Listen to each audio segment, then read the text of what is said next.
Stanford University. I remember this one conversation right after I'd launched the first version of Facebook at Harvard. That was like, this is great that we have this community that now people can connect within our little school.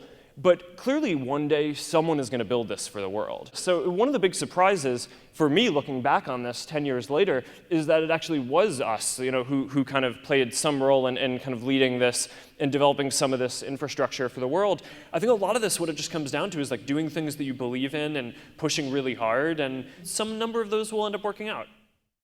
I think we sometimes say great entrepreneurs see the glass as half full rather than half empty, and they're willing to try to fix the rest of it. And I think you got to have that vision, you got to have that commitment. So in this very tech-centric world that's emerged here, I found it interesting to hear about your interests in the humanities and the classics.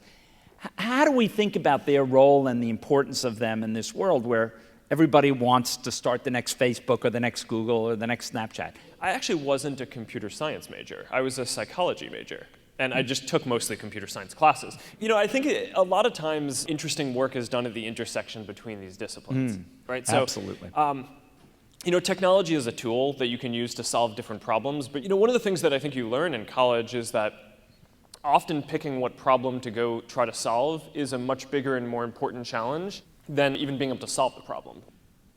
Facebook and the whole social media thing has been such a big part of sort of the tech revolution the last decade or so since you started the company. If you look out 10, 20 years, what's going to be the new thing 10 or 20 years from now?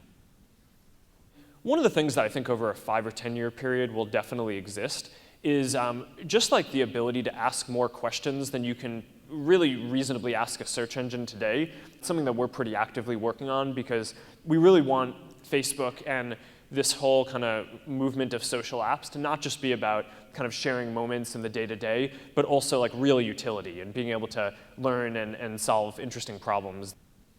There is only one university in the entire United States where you can get a Nerd Nation t-shirt.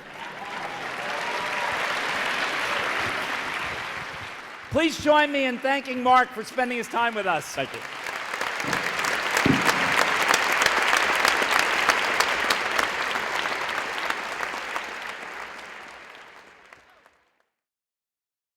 For more, please visit us at stanford.edu.